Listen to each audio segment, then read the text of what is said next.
এটা প্রজাতিগত, এর কারণ ঠিক সঠিকভাবে জানা যায় না। ডায়াবেটিস সাধারণত ভাগ করা হয় দুভাবে, একটা টাইপ 1 ডায়াবেটিস আর একটা টাইপ 2 ডায়াবেটিস। টাইপ 1 মানে হচ্ছে যার শরীরে ইনসুলিন নিঃসরণ ক্ষমতা একেবারেই নেই।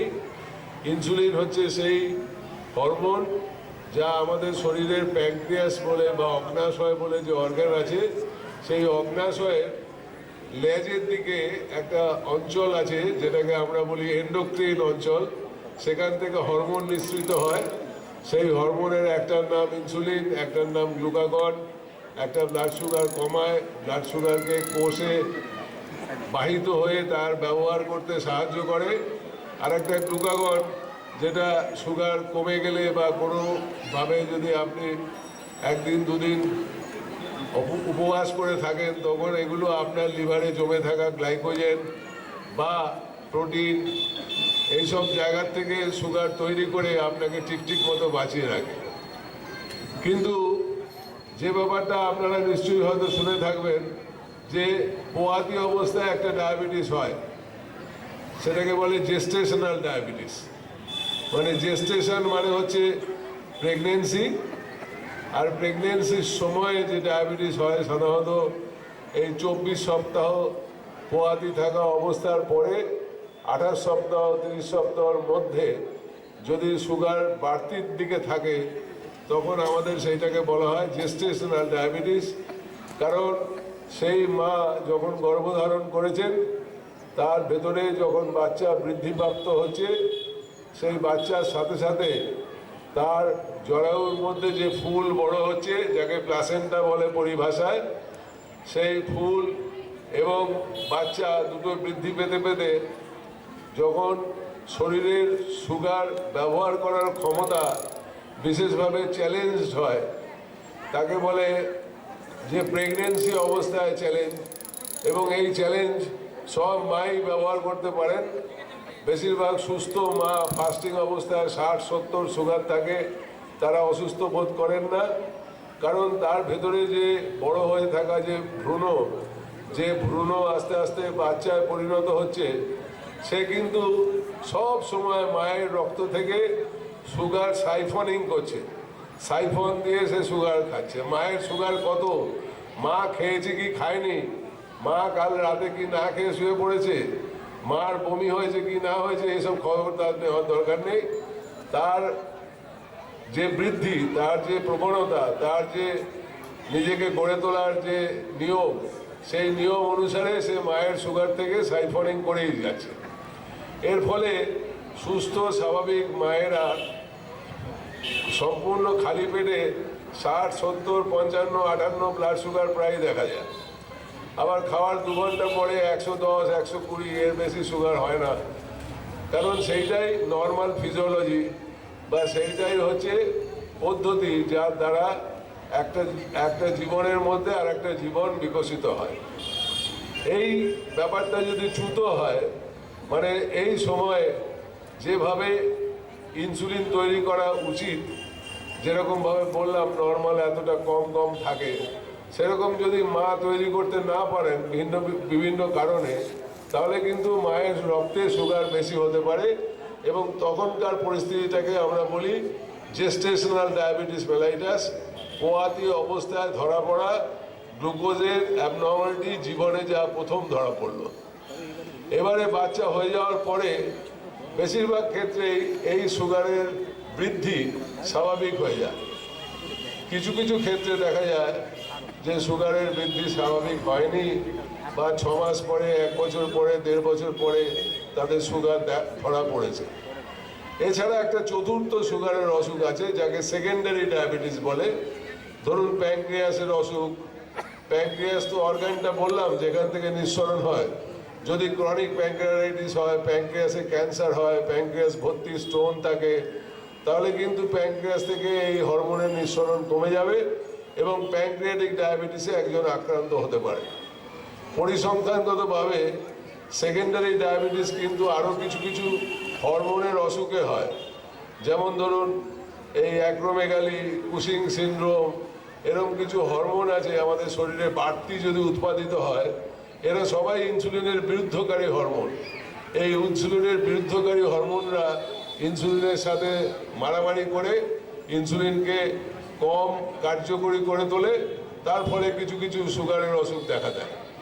তাহলে সেই হরমোনের অসুখ, যেমন ধরুন ব্রেনে একটা টিউমার হয়েছে পিটুইটারি গ্ল্যান্ডের মধ্যে, তার থেকে প্রচুর পরিমাণ গ্রোথ হরমোন বেরোচ্ছে, এইটাকে অ্যাক্রোমেগালি বলে।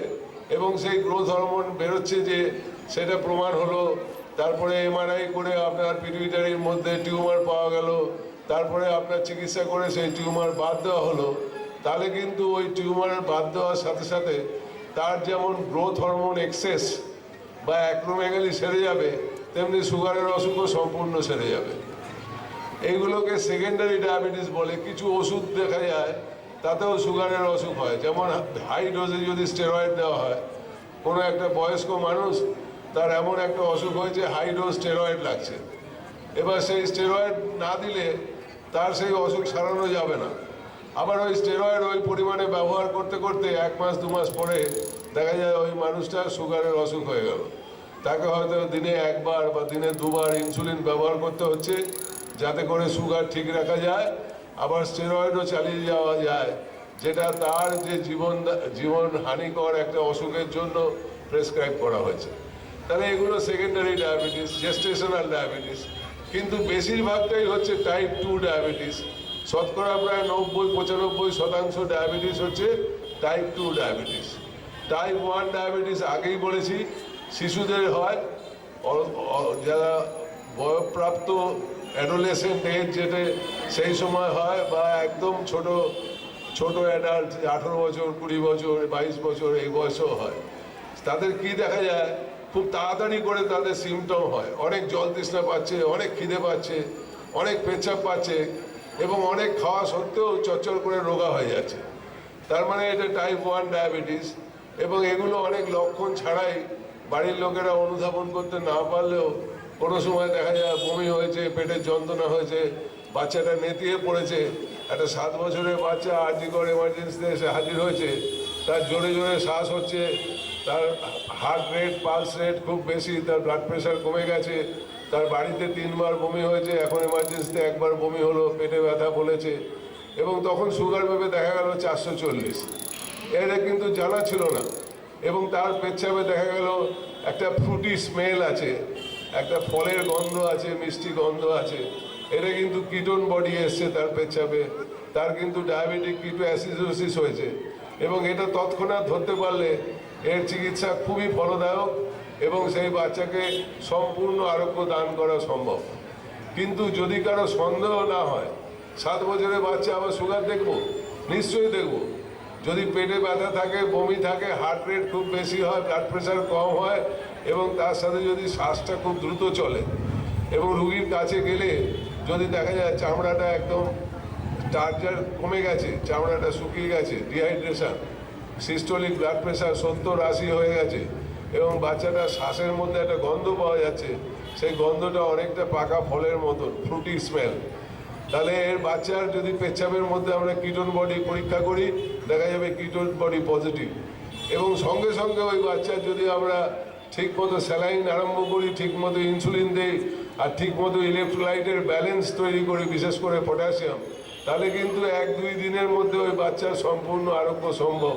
অবশ্যই তার টাইপ 1 ডায়াবেটিসটা হয়তো চিরতরে থাকবে, কিন্তু এই জীবননাশী যে কমপ্লিকেশান ডায়াবেটিক কিটোঅ্যাসিডোসিস, যাতে শরীরে অ্যাসিড বেশি হয়ে গেছে, কিটোন বডি বেশি হয়ে গেছে, এই অ্যাসিডোসিস তাতে অ্যানায়ন অনেক পরিমাণ বেশি, অ্যানায়ন গ্যাপটা বেশি, তাহলে বুঝতে হবে যে এটা একটা ডায়াবেটিক কিটোঅ্যাসিডোসিস এমার্জেন্সি। এই এমার্জেন্সিকে এক্ষুনি ডায়াগনোসিস করে, এক্ষুনি চিকিৎসা করে, এক্ষুনি ভালো করার জন্য সবাই প্রয়াসী হতে হবে। একটা টিম তৈরি করতে হবে, ঘন্টায় ঘন্টায় সুগার মাপতে হবে, 24 ঘন্টা 48 ঘন্টার মধ্যে সম্পূর্ণভাবে তাকে নিরাপদ অবস্থায় ফিরিয়ে দেওয়া সম্ভব। এবার আসা যাক টাইপ 2 ডায়াবেটিসে। টাইপ 2 ডায়াবেটিস হচ্ছে এমন একটা অবস্থা যেটা আমাদের সভাপতি মহাশয় ডক্টর রঞ্জন চক্রবর্তী বলেছেন যে অনেকেই তার লক্ষণ নেই বলে কিছু মনে করে না, সুগার টেস্টও করে না। কোনোদিন সুগার টেস্ট করেননি? বলছে না। আপনার বয়স কত? বলে 67। সে কি সুগার টেস্ট করা হয় বছর বছর করতে হয়, আপনার 35-40 বয়স হয়ে গেলে আপনি জানেন না? বলছে আমার কোনো লক্ষণই নেই, আমি কেন মাপতে যাব? আর দেখুন, প্রিভেন্টিভ কেয়ার বলে একটা ব্যাপার আছে, আপনার অসুখ আছে কি না সেটা উদ্ঘাটিত হওয়া দরকার। আপনার তো আজকে মাপা হলো 378 সুগার এসছে র্যান্ডাম, বলে তাই, তাহলে কি করতে হবে? তার যে অ্যাটিটিউড তৈরি হয়নি।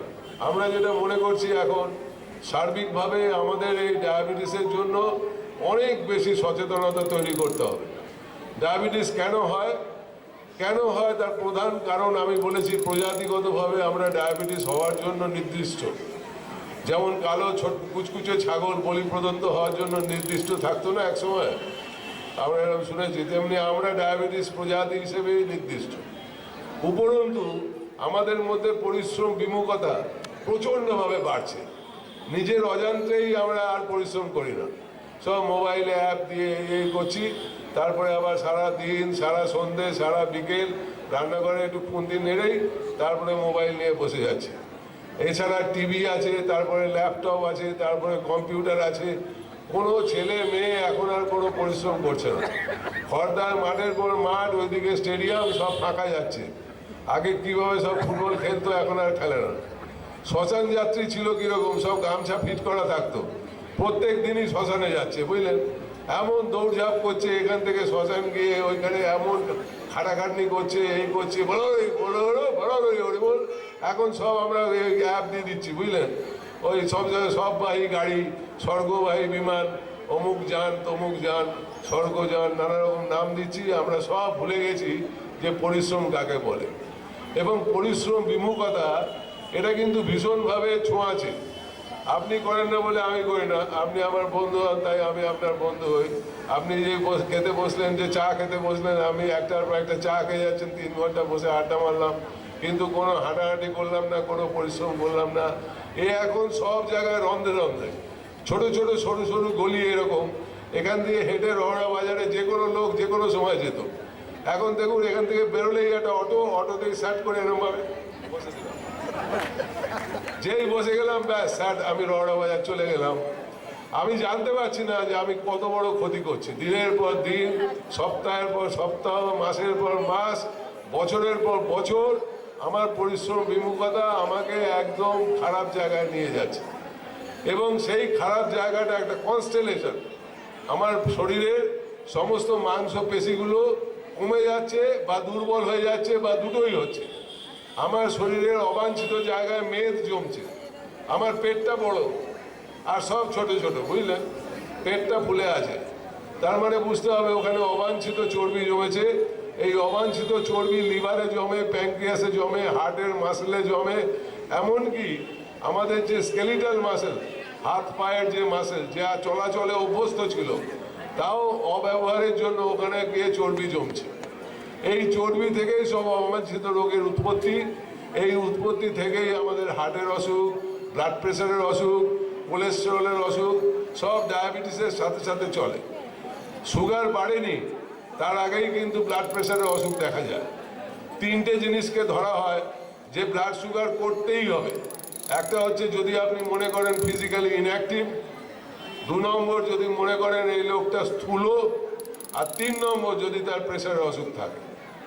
আর চতুর্থ সবচেয়ে বেশি ইম্পর্টেন্ট হচ্ছে যদি 1st ডিগ্রি রিলেটিভের মধ্যে ডায়াবেটিস থাকে।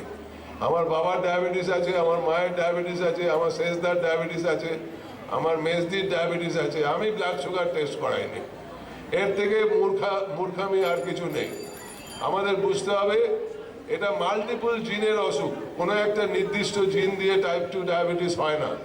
কিন্তু অনেকগুলো জিনের সংহার এইখানে এমনভাবে একটা ইন্টারপ্লে করে, তার সাথে যদি এই পরিশ্রম বিমুখতা, তার সাথে যদি খাদ্যাভ্যাসে আমূল পরিবর্তন, আমরা কেউ আর ভেজিটেবল খাই না, বিরিয়ানি এবেলা বিরিয়ানি ওবেলা, বলছে সে কি রে, হ্যাঁ বিরিয়ানি ছাড়া আমার চলে না।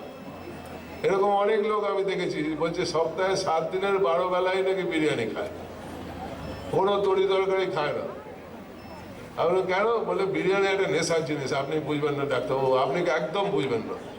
আমি বললাম আমি বুঝতে চাই না, কিন্তু এতে আপনার এইসব ক্ষতিপতি হয়েছে, এইসব যতটা সময় নিয়ে যতটা তাকে বোঝানোর চেষ্টা করা যায় সব বললাম। এবারে আমাদের একটা ধারণা আছে যে লক্ষণ থাকবে, লক্ষণ থাকলে তবে অসুখ হয়েছে। হার্ট অ্যাটাক হলে কি লক্ষণ হবে? অসহ্য বুকের যন্ত্রণা হবে, অসহ্য শ্বাসকষ্ট হবে, দরদর করে ঘাম হবে, আধ ঘন্টা 1 ঘন্টার মধ্যে ঠিক জায়গায় পৌঁছে অ্যাঞ্জিওপ্লাস্টি না করতে পারলে লাইনের মতো তাহলে বড়ডাঙ্গায় নিশ্চিত যেতে হবে। যার আজকে ভোরবেলা স্ট্রোক হবে, আগামী ভোর 4টে থেকে 8টার মধ্যে ম্যাক্সিমাম ব্রেন স্ট্রোক হয়, তারা সব এখন এইখানে খর্দা পুষ্প প্রদর্শনীতেই আছেন। বয়স্ক লোক 70-75, প্রেশারের চিকিৎসা করান না, সুগারের চিকিৎসা করান না, কথায় কথায় বলেন আমার প্রেশার একটু উঁচুতে থাকে। থাকে মানে বলে হ্যাঁ বরাবর থাকে, আপনি বুঝবেন না আমাকে বলবেন। এবারে তার তো কোনো লক্ষণ থাকবে না, বুঝলেন না? আজকে রাতে সে এবিপি আনন্দে খবর দেখবে, রুটি কলা দিয়ে দুধ খাবে, নাতির সাথে একটু খেলা করবে, রাতে ঘুমোতেও ভালো যাবে, ভোর 4টে থেকে 8টার মধ্যে আসলে ব্যাপারটা সেরিব্রাল স্ট্রোক হয়ে গেল। জানেন 95 সালে শুরু হয়েছিল রাজ্যব্যাপী সেরিব্রাল স্ট্রোকের পরিসংখ্যান। রাজ্যব্যাপী পরিসংখ্যান শুরু করেছিলেন প্রফেসর শ্যামল দাস, আমার ক্লাসমেট, এখন আর উনি ইহলোকে নেই। সত্যিকারের একজন মানুষ ছিলেন যিনি নিউরোলজিতে সারা ভারতের মধ্যে একটা দাগ কেটে গেছেন। সেই 95 সালে অ্যানুয়াল রেজিস্টার বেরোয় সেরিব্রাল স্ট্রোকের, তাতে আমরা 95-তেও 1-এ ছিলাম, 2021 সালেও আমরা 1 নম্বরে আছি। আমাদের এখানে কেউ বিশ্বাস করে না ব্লাড প্রেশারের ওষুধ রোজ খাওয়ার দরকার আছে, ব্লাড প্রেশারকে দমিত রাখার দরকার আছে। ব্লাড প্রেশার দমে থাকলে সেরিব্রাল স্ট্রোককে সম্পূর্ণভাবে এড়িয়ে চলা সম্ভব। আপনি তামিলনাড়ু, কর্ণাটক, মহারাষ্ট্রে যান, সেখানে প্রত্যেকটা মানুষ বলছে ভাত রুটি খেতে না পাই, প্রেশারের ওষুধ ঠিক খাবো। ডাক্তারবাবু 1 রুপিয়ালা লিখ দিজিয়ে, 2 রুপিয়ালা লিখ দিজিয়ে।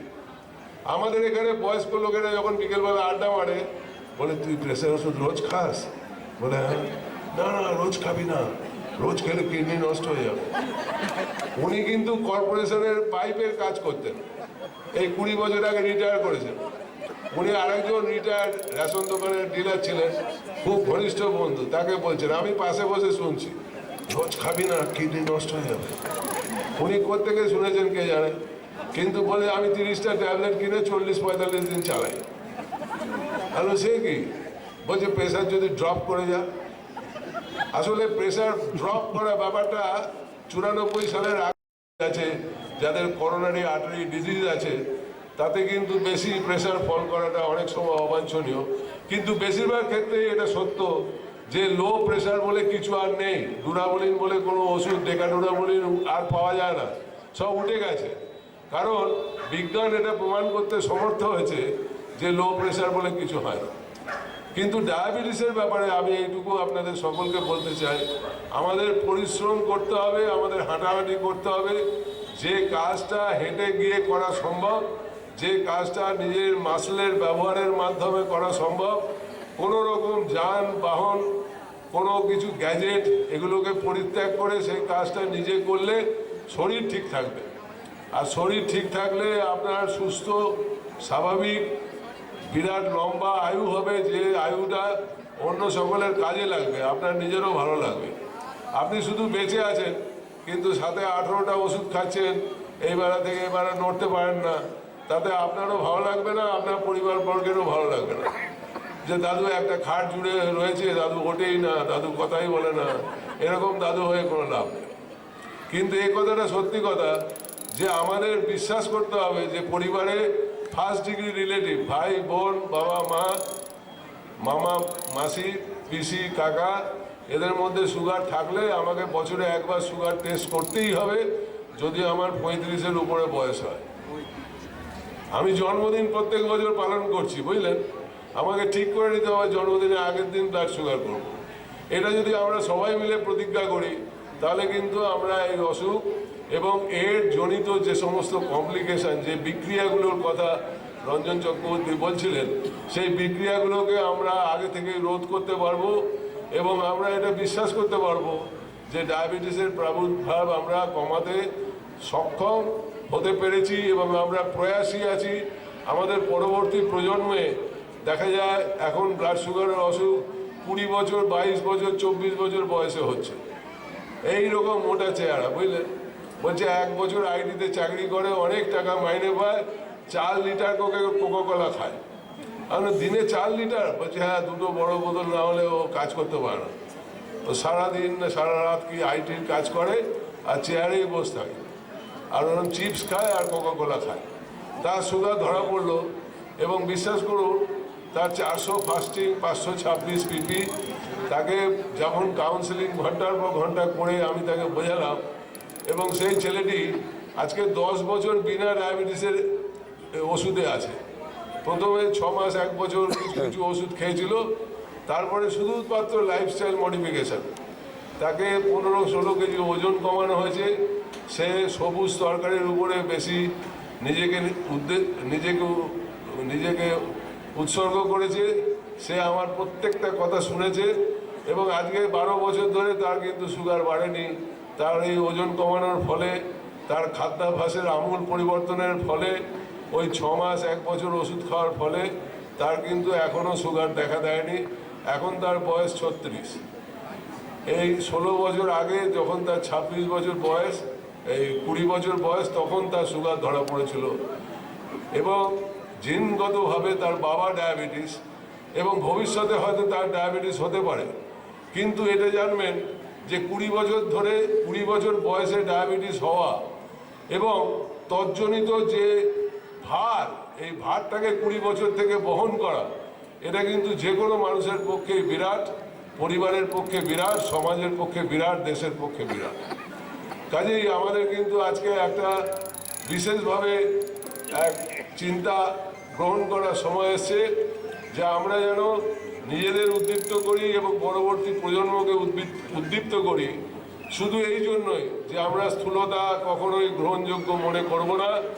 আমাদের পেটের মাপ আমাদের গ্রহণ করতে হবে। ওয়েস্ট সার্কামফারেন্স বলে একটা জিনিস আছে, সেই ওয়েস্টটাকে মাপতে হবে।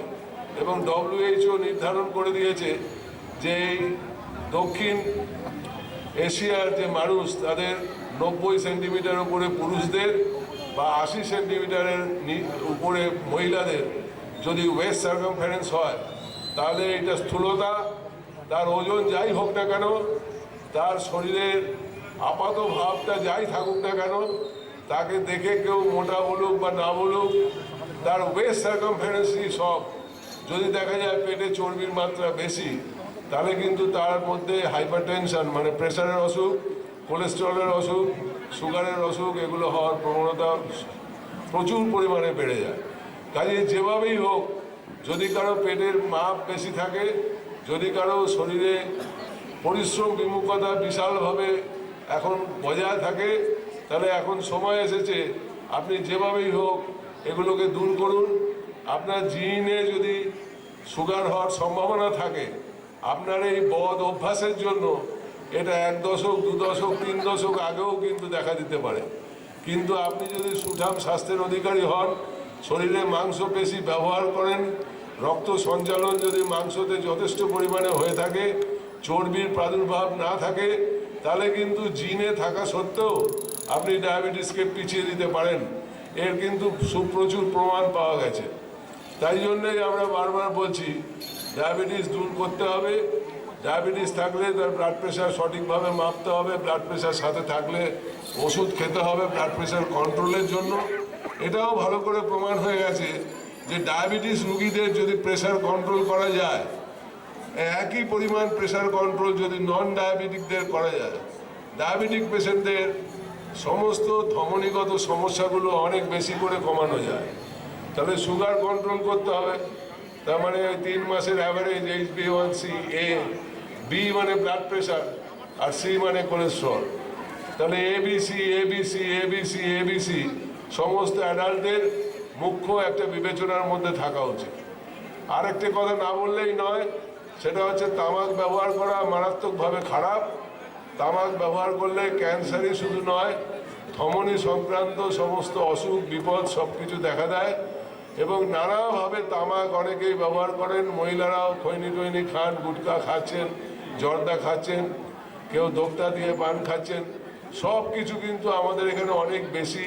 এবং এ ব্যাপারে আমাদের সকলকে একসাথে যুক্ত হতে হবে যে আমরা তামাক ব্যবহার করা বন্ধ করব, তামাক কেউ খাবো না, এবং তামাক ব্যবহার করলে যে সমূহ ক্ষতি হয় সেটা শুধুমাত্র পাকস্থলীতে গ্যাস্ট্রাইটিস হয় বা মুখে ক্যান্সার হয় বা লাংসে ক্যান্সার হয় তাই নয়, ধমনী সংক্রান্ত সমস্ত অসুখ অনেক গুণে বেড়ে যায় যদি তামাক ব্যবহারকারী মানুষ হন।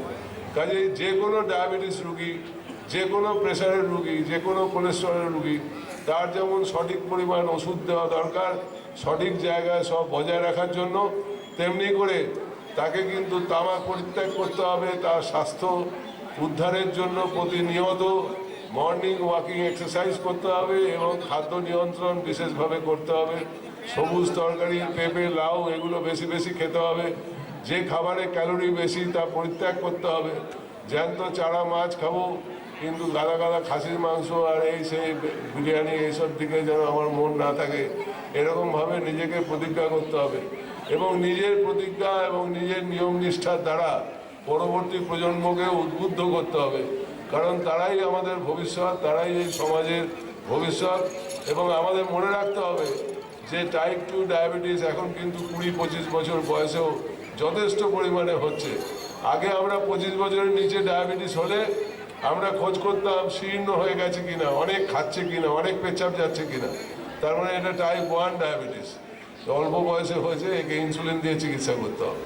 এখন কিন্তু প্রায়শই দেখা যাচ্ছে মোটা সোটা লোক, অল্প বয়স, 25 বছর বয়স, 24 বছর বয়স, 22 বছর বয়স। একজন খুব বিশিষ্ট লোক আছেন, আমি নাম করতে চাই না কারণ তারা সেলিব্রিটি। এইভাবে যে এত অসাধারণভাবে বললেন যে আমরা তন্ময় হয়ে শুনছিলাম। তার কাছে প্রশ্ন যে সুগারের লেভেল কতটা হলে পরে তাকে সুগার বলা যাবে যে ওর সুগার হয়েছে, এবং প্রেশারের লেভেল কতটা থাকলে পরে বলা যাবে যে ওর প্রেশার হয়েছে।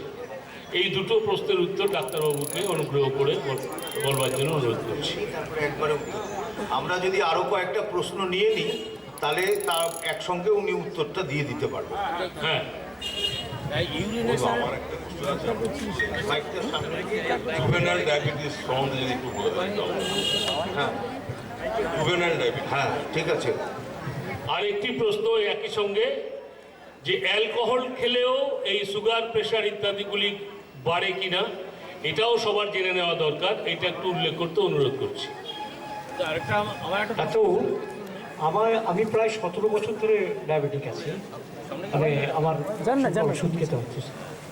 এই আগের মাসে আমি যখন ব্লাড টেস্ট করলাম, আমি আগের দিন করেছিলাম আপনার পিপি রেজাল্ট এলো 228, আর আমি পরের দিন সকালবেলা করেছিলাম ফার্স্টিং, সেটা এলো 92। এই ব্যাপারটা আমাকে খুব চিন্তিত করে দিয়েছে। জেনারেলি আমি 200-র ভিতরেই থাকে, এই প্রথম আমারটা ওভারটেক করলো। এটার কারণ একটু জানতে চাইছি।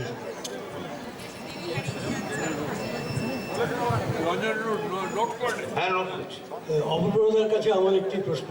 প্রথমে আমিও বলি অসাধারণ বক্তব্য, যে এই ডায়াবেটিস হওয়ার বয়সের কোনো আপার লিমিট আছে। আপনি বাচ্চা বয়সের কথা বললেন, মধ্য বয়সের কথা বললেন, যুবক বয়সের কথা বললেন, কিন্তু যারা প্রৌঢ় তাদের হয়তো এখন ডায়াবেটিস, কিন্তু তাদের 70 ঊর্ধ্ব যারা, তাদের ডায়াবেটিস হওয়ার আশঙ্কা থাকতে পারে।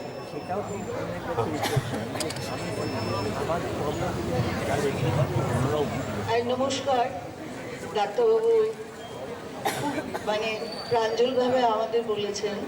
আমি ডায়াবেটিস 2-তে আক্রান্ত, কিন্তু আমি 33 বছর ধরে হ্যাসিমোটো থাইরোজাইটিসে আক্রান্ত। আর সেই আক্রান্তের পর আমি আজকে 16-17 বছর ডায়াবেটিস 2-তে আক্রান্ত হয়েছি। তো এই দুটো হরমোনাল যে প্রবলেম আমার মধ্যে এলো, এই দুটো কি লিঙ্কড হতে পারে? আমার কি হ্যাসিমোটো থেকে কি আমার ডায়াবেটিস অ্যারাইজ করতে পারে? আমার এটা একটা প্রশ্ন। হাসিমোটো ডিজিজ, ঠিক আছে, ঠিক আছে।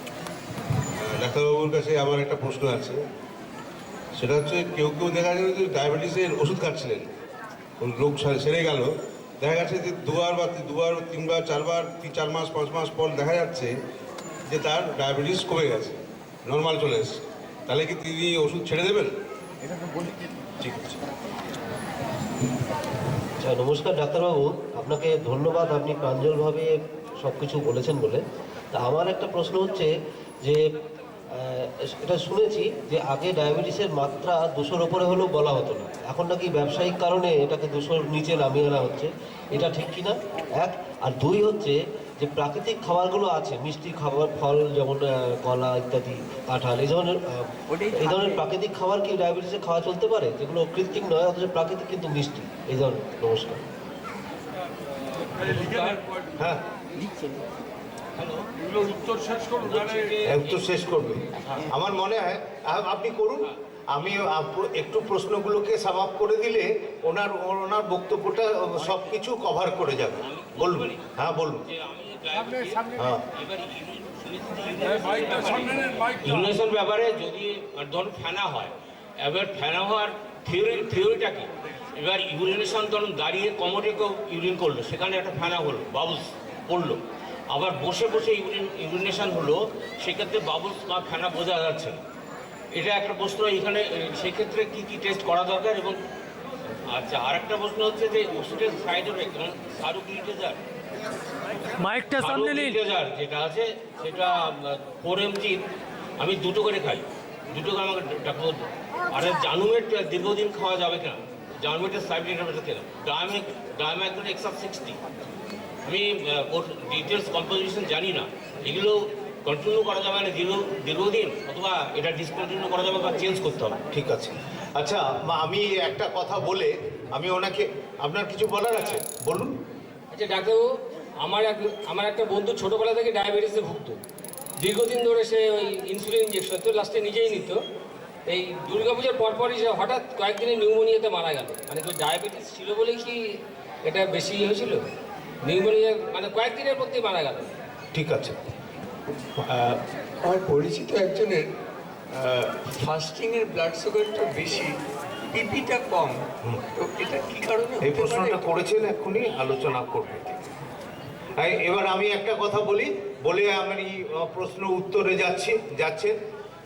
আমার একটা কথা ছিল, সেটা হচ্ছে যে আমরা প্রায়শই দেখি যে 30-40 বছর বয়সের কোনো রুগীর কোনো সিমটম থাকুক না থাকুক, ব্লাড সুগার টেস্ট করে তার ব্লাড সুগার বেশি এলো, আমরা সাধারণত তাদেরকে টাইপ 2 ডায়াবেটিস বলে দেখে দিই।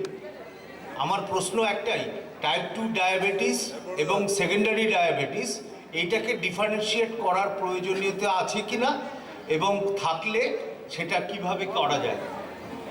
ঠিক আছে। প্রশ্ন তো অনেকগুলোই এসছে এবং বেশিরভাগ প্রশ্নই হচ্ছে ব্যবহারিক এবং সেগুলো তাদের নিজস্ব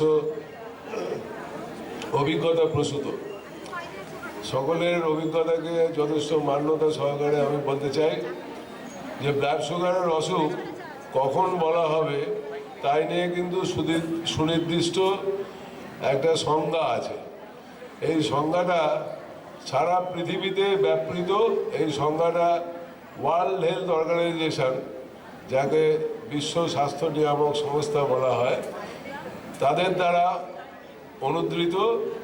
যদিও আমেরিকান ডায়াবেটিক অ্যাসোসিয়েশন বা European association of study of diabetes এরকম কিছু কিছু বডিজ আছে যারা সার্বিকভাবে পৃথিবীর সমস্ত মানুষের যোগাযোগ রাখে না।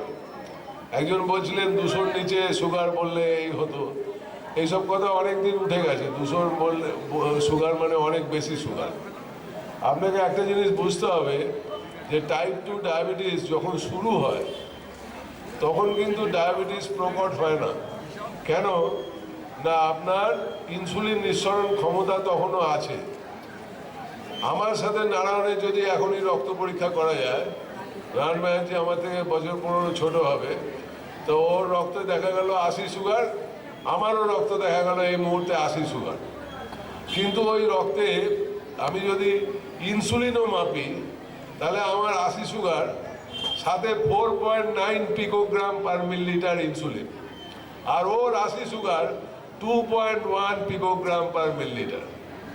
এটা এরকমভাবে আপনাদের বলছি কেন, একটু আপনারা অনুভব করুন যে আমি নর্মাল ব্লাড সুগার রেখেছি, কিন্তু at the cost of very high insulin secretion from my apparatus। ও কিন্তু 80 ব্লাড সুগার রেখেছে, করসপন্ডিং ইনসুলিন ও 2.1 আর আমার 5.9। তার মানে আমার যে অ্যাপারেটাস খুব খাটাখাটনি করছে করে নর্মাল ব্লাড সুগার রাখছে। এই রকম চলে অ্যাভারেজ 12 বছর। ব্লাড সুগার কত হলে আপনি সুগার ধরবেন? কিছু ধরতে হবে না আপনার, আপনি নিজে বুঝতে পারবেন, আপনার বংশ অনুযায়ী বুঝতে পারবেন, স্থূলতা দিয়ে বুঝতে পারবেন। 7 বছর আগে আপনার প্রেশার হয়েছে, প্রেশারের ওষুধ চলছে। ডিসলিপিডিমিয়া 6 বছর আগে ধরা পড়েছে, কোলেস্টেরল বেশি। এইচডিএল যেটা কার্ডিও প্রোটেক্টিভ সেটা কম, ট্রাইগ্লিসারাইড বেশি। এগুলো সব হচ্ছে সূচক, এগুলো অসুখ না হলেও অসুখের সূচক। আপনার সুগার হবে বলে এগুলো দেখা দিচ্ছে। আপনার ইনসুলিন রেজিস্ট্যান্স আছে, আপনার ইনসুলিন যতটা হলে যতটা কাজ হওয়া উচিত, যেমন নারায়ণের ক্ষেত্রে হচ্ছে, আমার ক্ষেত্রে হচ্ছে না। তার মানে কি আমার ভেতরে ইনসুলিন রেজিস্ট্যান্স আছে। আমার অনেক পরিমাণ ইনসুলিন দিয়ে তবে আমার সুগার এখনকার মতো ঠিক আছে। আপনি যদি সুগার মাপেন তাহলে ওরও 80 আমারও 80, আপনি বলবেন নারায়ণ ব্যানার্জি যা, আপনিও তাই, দুজনে নর্মাল, আপনি যা খুশি করবেন। কিন্তু এই ইনসুলিন মাপন তো অনেক খরচা সাপেক্ষ। ইনসুলিন মাপনের ল্যাবরেটরি সেইভাবে নেই, সেরকমভাবে মানুষ প্রয়াসী নয়, সেরকমভাবে রিসার্চ হচ্ছে না।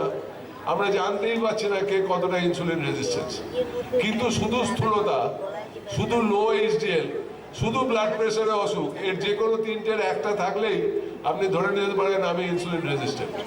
আবার বলছি, cardio protective high density cholesterol যদি লো হয়, যদি আমার ট্রাইগ্লিসারাইড বেশি হয়, যদি আমার ব্লাড প্রেশারের অসুখ থাকে, যদি আমার স্থূলতা থাকে, তাহলেই আমি ইনসুলিন রেজিস্ট্যান্ট।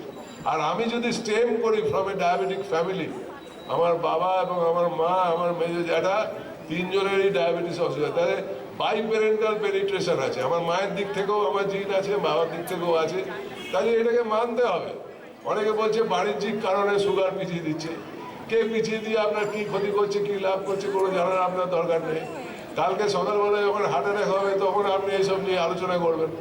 হার্ট অ্যাটাকের চিকিৎসা করতে আপনি বাড়ি ঘর ধরে খরচাপাতি করে নিন, তারপরে আপনি ঠিক করবেন কে বাণিজ্যিক কারণে সুগারকে নামিয়ে দিয়েছে, কে বলছে মিষ্টি খাওয়া যাবে না। আপনি যা খুশি খান, আপনাকে যা যা কিছু বললাম নিজেকে সক্ষম রাখুন, এইটাকে মাপুন, ব্লাড প্রেশার মাপুন, কোলেস্টেরল মাপুন, HbA1c মাপুন। এগুলো যদি সব ঠিক থাকে আপনাকে কেউ কিছু খেতে বলছে না, আপনি সব খেতে পারেন। কে বললো আপনাকে এই খেতে হবে না, ওই খেতে হবে না? আপনি আগে দেখুন আপনি কি অর্জন করতে চাইছেন, তারপরে তার পথ নির্দেশিকা ঠিক করুন। উনি বললেন স্যারোগ্লিটাজার 4 মিলিগ্রাম করে দুবার, স্যারোগ্লিটাজার 4 মিলিগ্রাম করে দুবার কোনো সাইন্টিফিক ডোজ নেই। স্যারোগ্লিটাজার একমাত্র একবার খেতে হয়, 4 মিলিগ্রাম হচ্ছে সর্বোচ্চ মনুষ্য পরীক্ষিত ডোজ। এবার জানুমেট খাচ্ছেন, ডায়ামাইক্রন এক্সার খাচ্ছেন না কি বললেন, এগুলো যা খাচ্ছেন, যা আপনার সুগার কন্ট্রোলের জন্য দরকার সেগুলোই আপনি খাচ্ছেন, যা আপনি টলারেট করতে পারছেন। এবং আপনাকে পর্যায়ক্রমে বছরে একবার করে আপনার সব ডায়াবেটিস কমপ্লিকেশনের টেস্ট করতে হবে। আপনার চোখ পরীক্ষা করাতে হবে যাতে রেটিনোপ্যাথি হচ্ছে কি না। আমাদের কিন্তু জানতে হবে যে ভিশনের সাথে রেটিনার পরিবর্তনের কোনো সম্পর্ক নেই। আমি খুব স্পষ্ট দেখি, পরিষ্কার দেখি, খবরের কাগজ পড়ি, এগুলো কোনো মাদুলি নয় যে আপনার রেটিনোপ্যাথি হয়নি। ডায়াবেটিস রেটিনোপ্যাথি পেরিফেরিতেই শুরু হয়। এই জন্য আপনাকে সঠিক ডাক্তারকে দিয়ে বছরে একবার চোখ পরীক্ষা করাতে হবে। পেচ্ছাপে ফেনা বললেন, ফেনা কী জন্য আপনি বসে থাকলে হয় না, কি কমোডে হয়, এগুলো কেন বললেন আমি জানি না। আপনার ফেনা হয় কি না হয় তার থেকে বেশি ইম্পর্টেন্ট হচ্ছে আপনার ব্লাড প্রেশার কেমন, আপনার ব্লাড সুগার কন্ট্রোল কেমন, আপনার কোলেস্টেরল কন্ট্রোল কেমন। তারপরে বছরে একবার স্পট ইউরিন টেস্ট করতে হবে, যাতে অ্যালবুমিন আর ক্রিয়েটিনিনের রেশিও মাপতে হবে। যদি এটা 30-এর নিচে হয় তাহলে আপনার কিডনি সঠিক কাজ করছে, যদি এটা 30-এর উপরে হয়, 300-র নিচে হয়, তাহলে সঠিক কাজ করছে না। কিন্তু সঠিকভাবে ওষুধ ব্যবহারের মাধ্যমে কিডনিকে আবার স্বাভাবিক করে তোলা সম্ভব। 300-র উপরে যদি হয় তাহলে এটা কিডনি সঠিক করার কোনো অভিপ্রায়ই আপনার সফল হবে না। কিন্তু কিডনি খারাপ হয়ে যাওয়ার যে গতি প্রকৃতি সেটাকে নিয়ন্ত্রণ করা যাবে। আর কি প্রশ্ন জানো?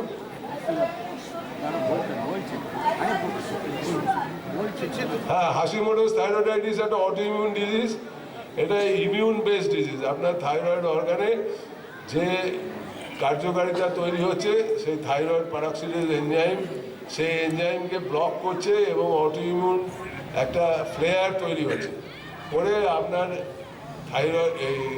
থাইরয়েড গ্ল্যান্ডের যে গঠনটা সেটাকে খারাপ করছে, থাইরয়েড সেলস নষ্ট হচ্ছে, আপনার থাইরয়েডের ফাংশন নষ্ট হচ্ছে, T3 T4 কমে যাচ্ছে, TSH বাড়ছে। TSH আপনার পিটুইটারি থেকে নিঃসরিত হয় আর T3 T4 আপনার এখান থেকে বেরোয়।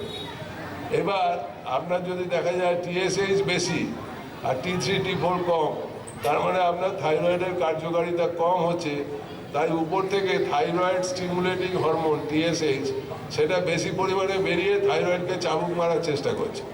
এটাই হচ্ছে পরীক্ষার প্রমাণ।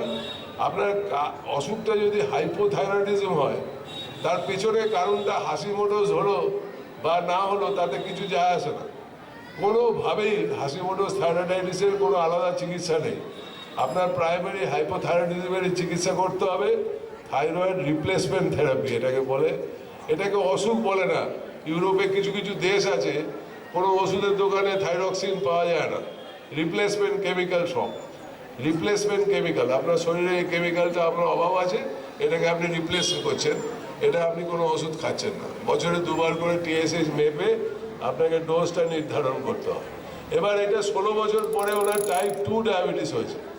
টাইপ 2 ডায়াবেটিসের সাথে হাসিমোটোস থাইরয়েডাইটিসের কোনো যোগাযোগ নেই, কিন্তু আবার বলছি স্থূলতা আমাদের এখানে বেশি, অ্যাবডোমিনাল ওবেসিটি যেটা আপেক্ষিকভাবে মধ্য জায়গায় এই চর্বি জমা, এটা আমাদের পপুলেশনের মধ্যে বেশি। তাই প্রায়ই দেখা যায় যে প্রাইমারি হাইপোথাইরয়েডিজমের সাথে টাইপ 2 ডায়াবেটিস একই মানুষের দুটো অসুখ আছে।